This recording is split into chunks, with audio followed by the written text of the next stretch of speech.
Assalamualaikum warahmatullahi wabarakatuh. Melanjutkan perkuliahan minggu lalu tentang limit, sekarang kita akan membahas tentang teorema-teorema limit. Kita mulai dari teorema limit yang utama ya.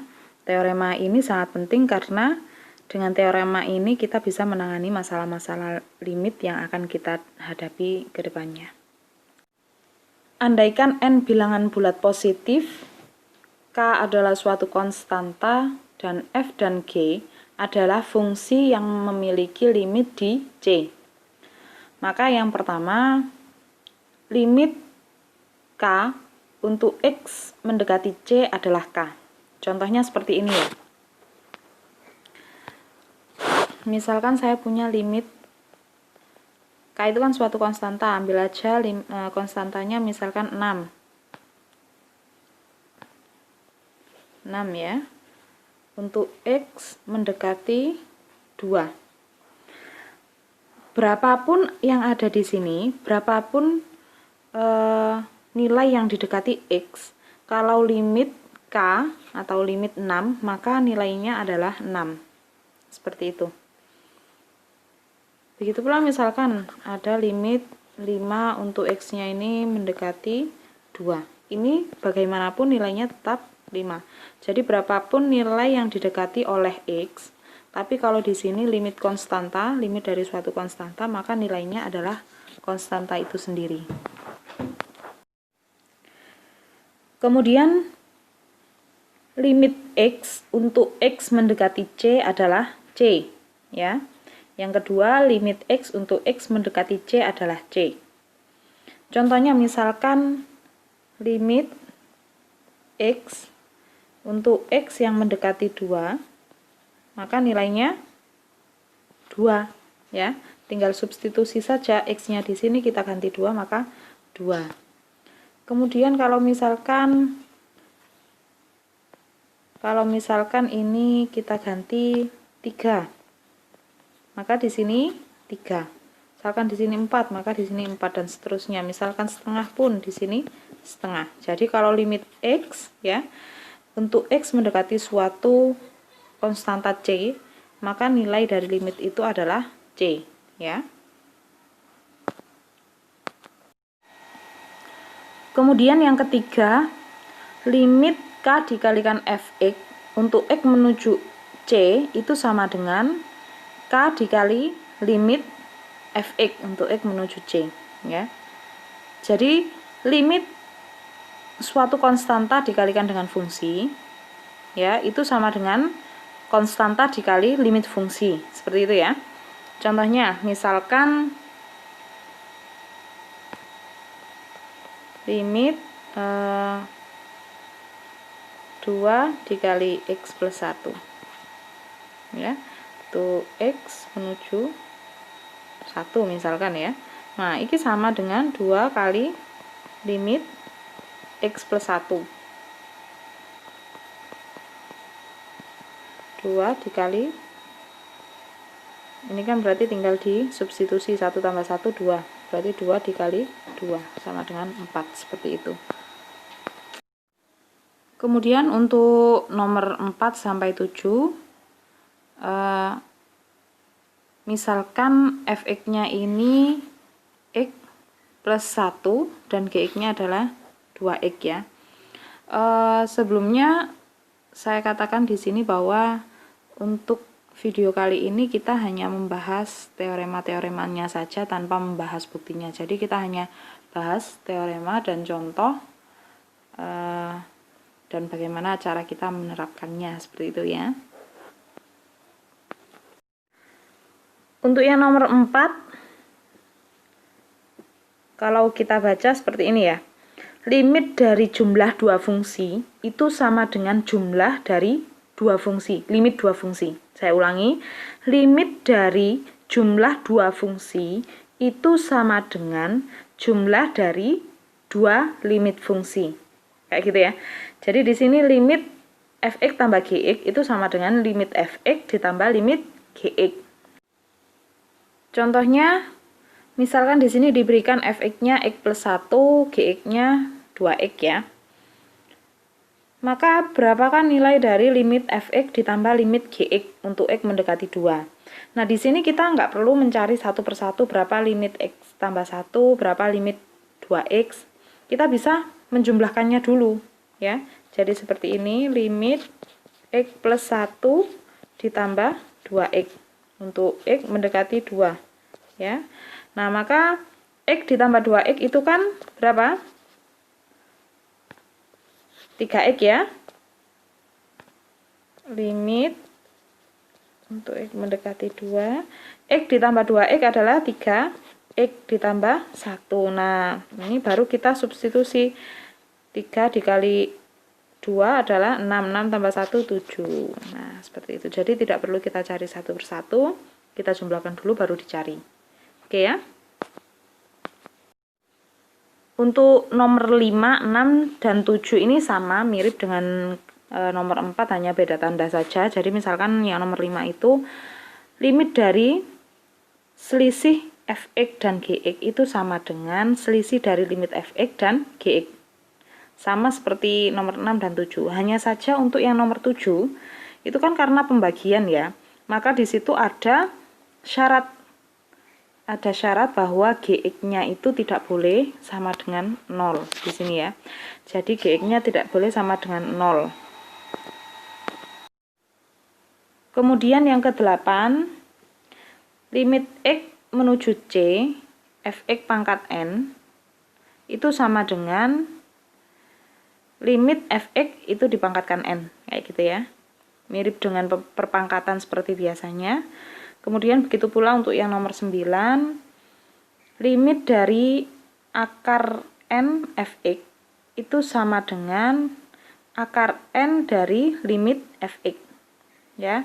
Nah, ini juga sama, karena ini akar, maka di sini ada syarat bahwa limit fx untuk x menuju c itu harus lebih besar dari 0 kalau n-nya genap ya. Jadi kalau n-nya genap, fx-nya harus lebih besar dari 0. Kalau tidak begitu maka tidak real lagi, kan kayak gitu ya.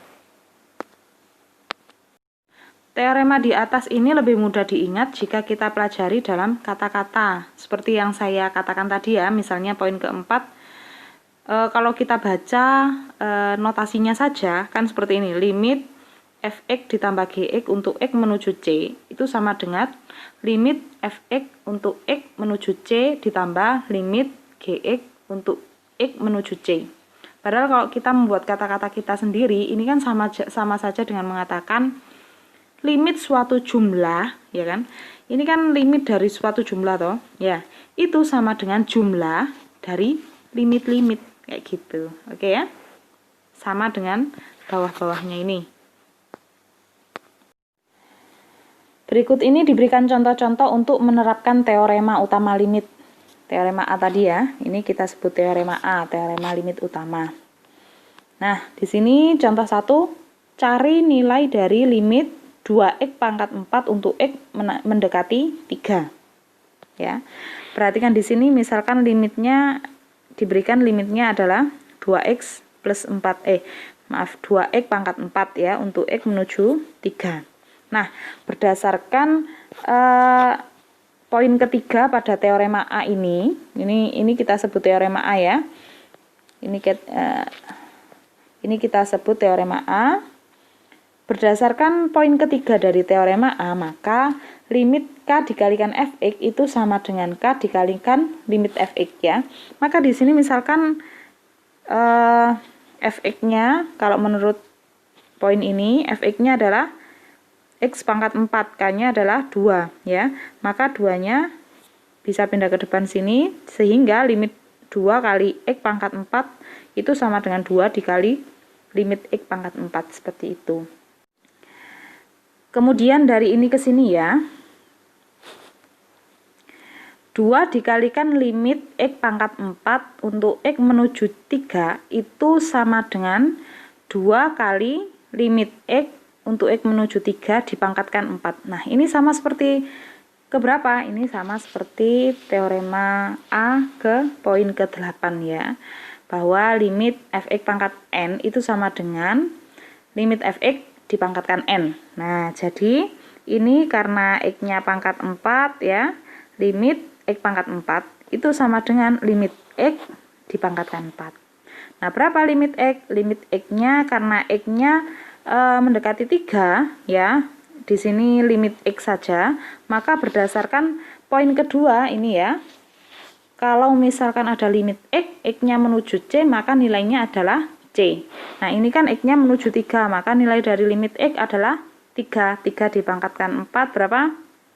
Dikalikan 2 jadi 162. Contoh 2, limit 3x pangkat 2 dikurangi 2x untuk x menuju 4. Nah, kita diminta untuk mencari limit tersebut ya. Nah, di sini berdasarkan poin kelima, coba kita lihat poin kelima ini mengatakan bahwa selisihnya ya, limit dari selisih itu sama dengan selisih dari limit, kan kayak gitu. Nah, maka di sini berdasarkan poin kelima teorema A, maka limit 3x pangkat 2 dikurangi 2x itu sama dengan limit 3x pangkat 2 dikurangi limit 2x ya. Kemudian berdasarkan poin ketiga, maka ini kan konstanta ya, bisa kita taruh depannya limit gini ya. Maka limit 3 dikalikan x pangkat 2 ini sama dengan 3 dikali limit x pangkat 2. Sedangkan limit 2x ini sama dengan 2 kali limit x ya. Nah, kemudian berdasarkan poin ke-8 tentang perpangkatan, maka ini limit x pangkat 2 ini sama dengan limit x dipangkatkan 2 ya. Nah, kemudian ini sama ya. Selanjutnya ini sama. Kemudian berdasarkan teorema 2 ya, bahwa limit x untuk x mendekati 4 itu adalah 4 ya. Jadi ini nilainya adalah 4 dan ini nilainya 4. Kemudian 3 dikalikan 4 pangkat 2 dikurangi 2 kali 4 adalah 40. Kemudian contoh ketiga, limit akar x pangkat 2 ditambah 9 per x untuk x menuju 4 itu berapa, kan kayak gitu ya. Nah, di sini berdasarkan poin ke-7 tentang pembagian ya, bahwa limit fx per gx itu sama dengan limit fx dibagi limit gx, sama seperti ini. Nah, berarti limit akar ini per x itu sama dengan limit akar x pangkat 2 plus 9 dibagi limit x ya. Kenapa? Karena di sini x-nya limit x-nya ini tidak sama dengan 0. Itu syarat utamanya kan. Kemudian berdasarkan poin ke-9 untuk yang pembilang ini, untuk pembilang berdasarkan poin ke-9, maka limit dari akar itu sama dengan akar dari limit ya. Kita tuliskan seperti ini. Kemudian berdasarkan poin kedua untuk yang bawah ini, bahwa limit x untuk x mendekati suatu konstanta nilainya adalah konstanta itu sendiri. Nah, dalam hal ini karena x menuju ke 4, maka nilai dari limit x adalah 4 ya. Kemudian ini untuk yang di dalam ini ya, yang pembilang yang di dalamnya akar ini, limit x pangkat 2 ditambah 9 itu berdasarkan poin keempat, maka itu sama dengan limit x pangkat 2 ditambah limit 9 ya. Nah, kemudian ini untuk yang x pangkat 2 nya ini berdasarkan poin ke-8 ya, maka limit x pangkat 2 itu sama dengan limit x pangkat 2 dipangkatkan 2 ya. Limit x baru dipangkatkan 2. Kemudian ditambah 9-9-nya dari mana? Ini kan limit 9 ini kalau berdasarkan poin 1, maka limit dari suatu konstanta itu adalah konstanta itu sendiri, yaitu 9.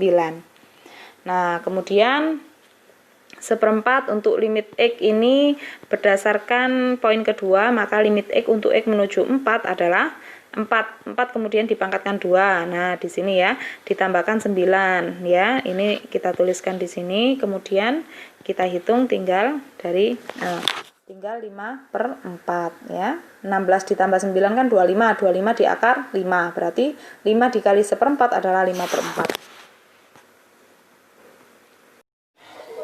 Teorema selanjutnya adalah teorema substitusi. sebelum kita membahas teorema ini, kita ingat dulu bahwa fungsi polinom itu bentuknya seperti ini ya. An x pangkat n kemudian ditambahkan an min 1 x pangkat n min 1 seterusnya hingga a1x ditambah a0 ya di sini. Nah, sedangkan untuk fungsi rasional itu adalah hasil bagi dari dua fungsi polinom ya. Jadi misalkan di sini fungsi polinom yang pertama dibagi dengan fungsi polinom yang kedua ya. Kalau yang pertama ini koefisiennya dibuat berbeda biar tidak bingung ya. Oke. Kemudian ini kita bahas teorema B tentang teorema substitusi. Jadi kalau misalkan f itu suatu fungsi polinom atau fungsi rasional, maka limit fx untuk x mendekati c itu adalah fc ya. Jadi tinggal substitusikan c ke x. Jadi tinggal substitusikan c yang di sini ke x. Nah, dalam kasus fungsi rasional nilai penyebut di c harus tidak boleh sama dengan 0. Kenapa? Karena fungsi rasional ini tadi kan hasil bagi dari dua fungsi polinom. Jadi di sini syaratnya bahwa di sini tidak boleh sama dengan 0 ya. Contoh 5 ya, cari nilai dari limit ini ada yang kurang. Soal yang benar ini ya, soal yang benar ini. Nilai dari limit 7x pangkat 5 min 10x pangkat 4 dikurangi 13x tambah 6 dibagi 3x pangkat 2 min 6x dikurangi 8 untuk x mendekati 2. Nah, karena ini kita tahu bahwa ini fungsi polinom ya. Ini kan ini fungsi polinom dibagi fungsi polinom. Nah, ini kita sebut fungsi rasional ya. Nah, karena ini fungsi rasional maka nilai dari limit fx untuk x mendekati c adalah fc. Jadi kita cukup mensubstitusikan dua ini ke x yang ada di sini ya. Nah, coba kita lihat di sini, maka x yang ada di sini kita ganti 2 ya. 7 kali 2 pangkat 5 kemudian dikurangi 10 kali 2 pangkat 4 kemudian dikurangi 13 dikali 2 ditambah 6 kemudian yang penyebutnya 3 dikali 2 pangkat 2 dikurangi 6 kali 2 ya dikurangi 8 ya, sehingga hasilnya adalah min 11/2. Teorema selanjutnya adalah teorema Apit. Teorema Apit ini berbunyi jika f, g, dan h adalah fungsi yang memenuhi fx kurang dari sama dengan gx kurang dari sama dengan hx untuk semua x dekat c. Jadi untuk x yang mendekati c kayak gitu ya. Nah, di sini jika limit x mendekati c, jika limit fx untuk x mendekati c itu sama dengan ini tidak usah.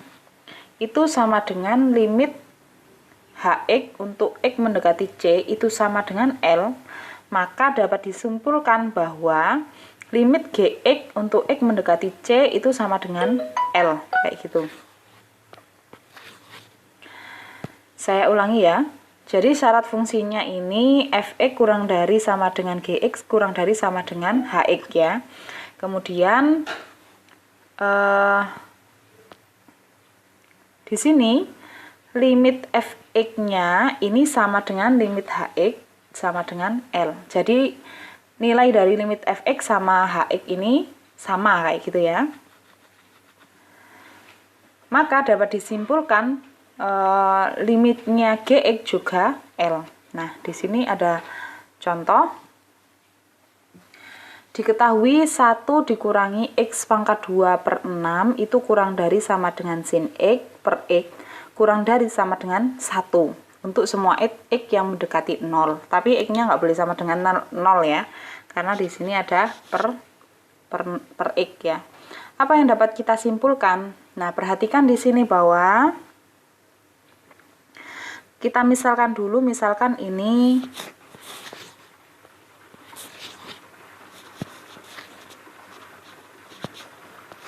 misalkan ini fx, kemudian ini gx, kemudian ini hx ya. Nah, ini kita misalkan dulu. Maka limit fx untuk x mendekati 0 ini sama dengan, ini kita substitusikan kan ke sini ya. Maka 0/6 sama dengan 0. Maka limitnya adalah 1. Dimana 1 ini juga limit dari hx ya. Sehingga menurut teorema Apit, karena di sini fx-nya ini ternyata sama dengan hx ya, dan di sini diketahui bahwa fx kurang dari sama dengan gx kurang dari hx ya, kurang dari sama dengan hx. Nah, kemudian di sini nilai fx sama hx-nya sama, maka nilai dari limit gx-nya itu juga 1. Artinya limit sin x per x-nya itu juga sama dengan 1. Selanjutnya kita akan membahas kekontinuan fungsi. Dalam bahasa sehari-hari, kata kontinu digunakan untuk menunjukkan proses yang berkelanjutan tanpa ada perubahan yang mendadak. Ya, jadi proses yang berkelanjutan tanpa ada perubahan yang mendadak. Nah, jadi misalkan kita lihat grafik di bawah ini ya, limit fx di sini karena di sini ada lompatan ya, maka limit fx-nya tidak ada. Sedangkan untuk ini limit fx-nya ada ya, karena dari kanan ataupun dari kiri ini mendekati titik yang sama. Tetapi dalam hal ini fx-nya tidak sama dengan fc ya. Fx tidak sama dengan fc.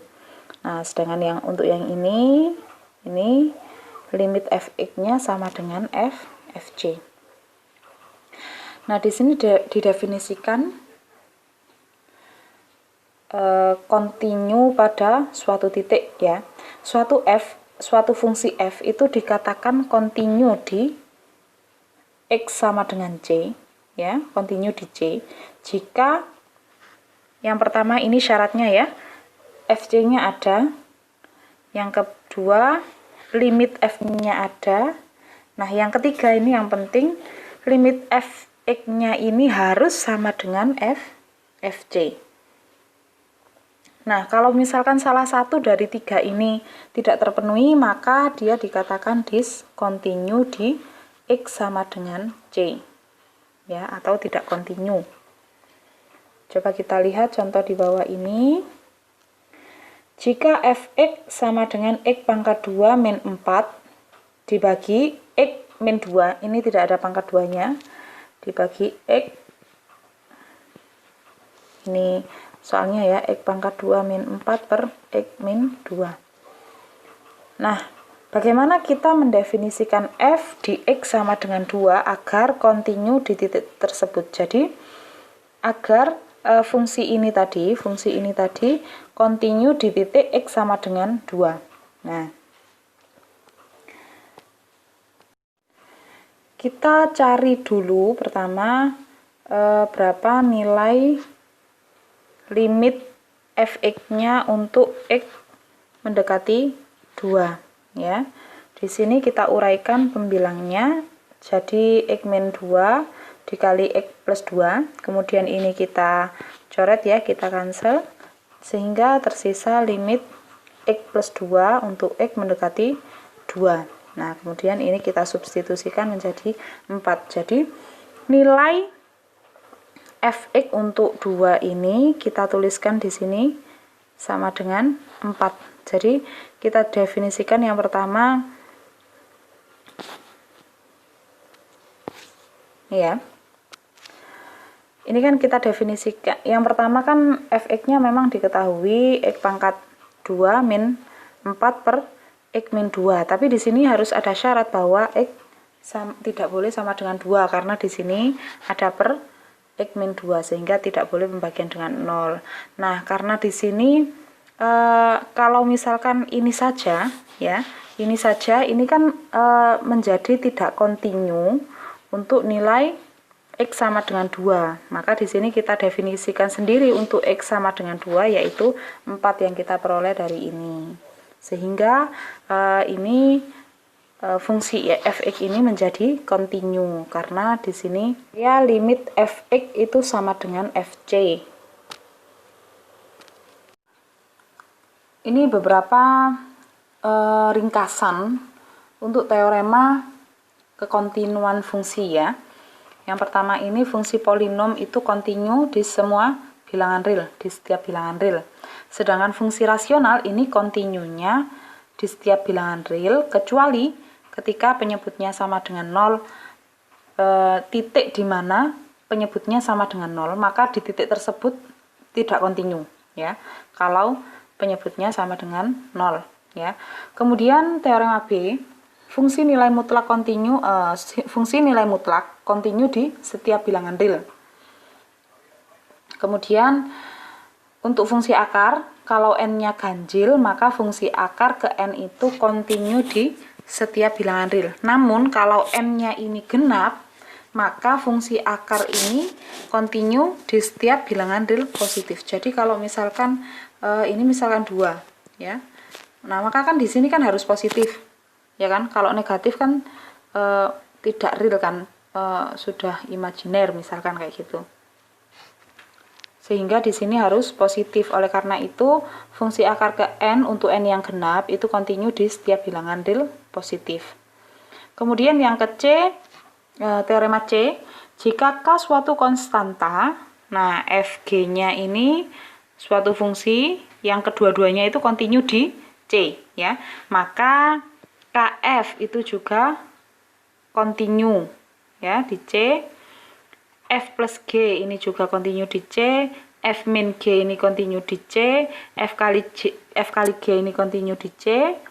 Kemudian untuk F per G itu dia kontinu di C kalau GC-nya itu tidak boleh sama dengan 0 ya. Ini Fn juga, F pangkat n itu juga kontinu di C. Nah, untuk yang ini akar n dari F itu kontinu di C kalau Fc-nya ini lebih besar dari 0 untuk n yang genap. Oke, untuk video kali ini saya akhiri. Sekian, terima kasih. Wassalamualaikum warahmatullahi wabarakatuh.